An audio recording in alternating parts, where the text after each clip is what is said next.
रचना बंसल, महासंग्राम में आप सभी का बहुत स्वागत है।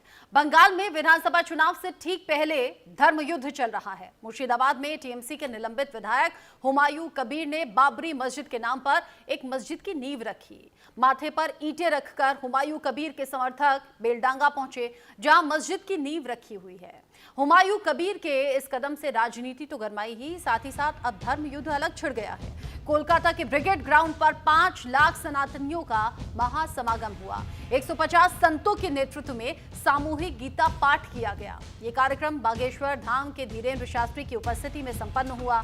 बंगाल के राज्यपाल डॉक्टर सीवी आनंद बोस, केंद्रीय मंत्री सुकांत मजूमदार, बंगाल विधानसभा में नेता प्रतिपक्ष शुभेंदु अधिकारी समेत बीजेपी के कई सांसद, विधायक और नेता मौजूद रहे। अब सवाल ये है कि क्या चुनाव है, इसीलिए हिंदू मुसलमान कराने की कोशिश हो रही है? बाबरी मस्जिद के नाम पर क्या तुष्टीकरण की राजनीति हो रही है? क्या 5 लाख सनातनियों का समागम ममता बनर्जी की सत्ता छीन सकती है? इन सभी मुद्दों पर करेंगे बात, लेकिन पहले रिपोर्ट देखिए।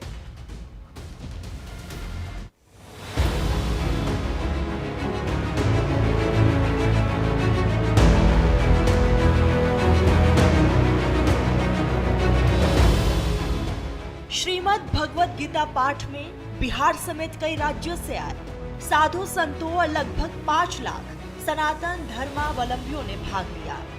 3 भव्य मंच बनाए गए थे, जहां लगभग 150 संत उपस्थित रहे।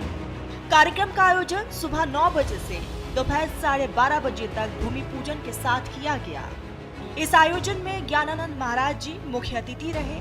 साथ ही बागेश्वर धाम के पीठाधीश्वर धीरेन्द्र शास्त्री, पद्म भूषण से सम्मानित साध्वी रितंबरा और योग गुरु रामदेव भी मौजूद थे। दरअसल इस कार्यक्रम के माध्यम से ये कोशिश की जा रही है कि गीता पाठ के जरिए आम लोगों तक सनातन धर्म की मूल भावना पहुंचाई जा सके। कोलकाता में लोको कंठे गीत पाठ का आयोजन, 5 लाख से ज्यादा लोग हुए शामिल। बागेश्वर धाम के पीठाधीश्वर धीरेन्द्र शास्त्री भी शामिल। 150 संतों की मौजूदगी में सनातनी कार्यक्रम। वहीं ये सब शुरू हुआ कल, जब टीएमसी के निलंबित विधायक हुमायूं कबीर ने मुर्शिदाबाद के बेलडांगा में बाबरी मस्जिद की आधारशिला रखा। इस मौके पर हजारों लोग मौजूद थे और कई लोगों के हाथों में ईंटें भी दिखाई दी। बड़ी बात ये रही कि इस कार्यक्रम में सऊदी अरब से धार्मिक नेता भी शामिल हुए। खुद हुमायूं कबीर ने कहा कि 3 साल में मस्जिद का निर्माण पूरा कर लिया जाएगा। अब इन सब के बीच सनातन की मूल भावना का संदेश देने के लिए ब्रिगेड ग्राउंड में एक विशाल सामूहिक गीता पाठ का आयोजन किया गया। मुर्शिदाबाद में बाबरी मस्जिद का शिलान्यास, टीएमसी विधायक हुमायूं ने किया था ऐलान। भरतपुर के बेलडांगा में बाबरी के निर्माण का ऐलान। ममता बनर्जी ने हुमायूं के खिलाफ लिया एक्शन। बाबरी मस्जिद ढहाए जाने के 33 साल बाद उसी मुद्दे की छाया एक बार फिर पश्चिम बंगाल की राजनीति पर पड़ रही है। राज्य में अगले साल की शुरुआत में विधानसभा चुनाव होने हैं और इसी बीच ये मामला बड़ा राजनीतिक मुद्दा बन गया है। बता दें कि हुमायूं कबीर को तृणमूल कांग्रेस ने सांप्रदायिक राजनीति में शामिल होने के आरोप में इस हफ्ते की शुरुआत में निलंबित कर दिया था। हुमायूं कबीर ने कार्यक्रम के मंच से कई बार कहा कि प्रस्तावित ढांचा किसी भी कीमत पर बनकर रहेगा। उन्होंने लोगों को संबोधित करते हुए कहा, मैं कुछ भी असंवैधानिक नहीं कर रहा हूँ। उपासना स्थल बनाना एक संवैधानिक अधिकार है। बाबरी मस्जिद जरूर बनेगी।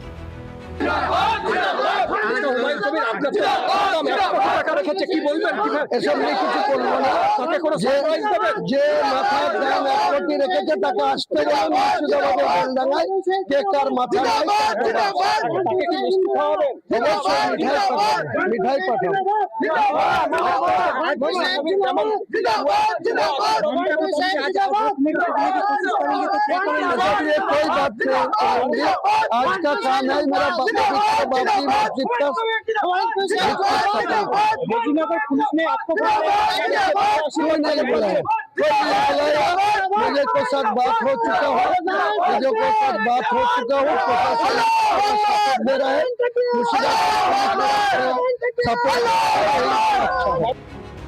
लेकिन सवाल टाइमिंग को लेकर भी है।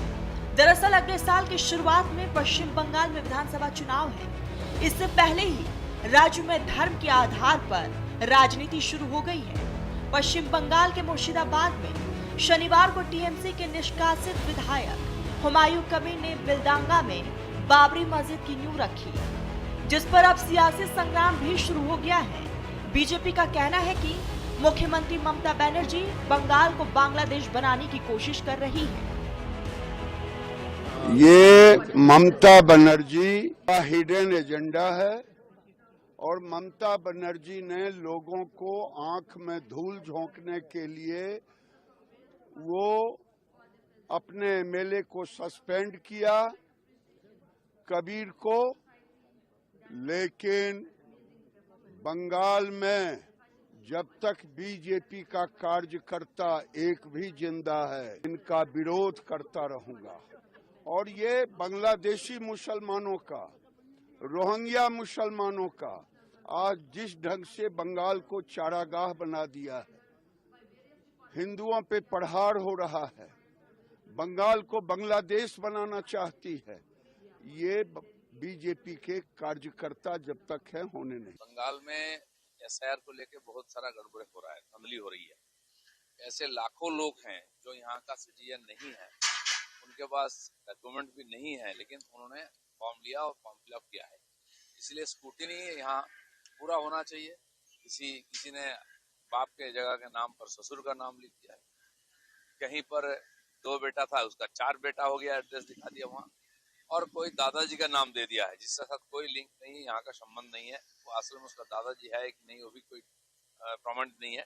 इसलिए जब तक स्क्रूटिनी ठीक से नहीं होगा और लगभग 1 करोड़ फॉल्स नाम इसमें आ जाएगा टोटल लिस्ट। इससे पहले 24 दिसंबर 2023 को भी ऐसा ही एक बड़ा कार्यक्रम आयोजित किया गया था, जिसमें 1 लाख लोगों ने हिस्सा लिया था।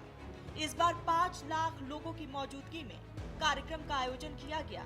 हालांकि इस मामले पर भारतीय जनता पार्टी ने टीएमसी पर 2026 के विधानसभा चुनाव से पहले ध्रुवीकरण को गुप्त रूप से बढ़ावा देने का आरोप लगाया।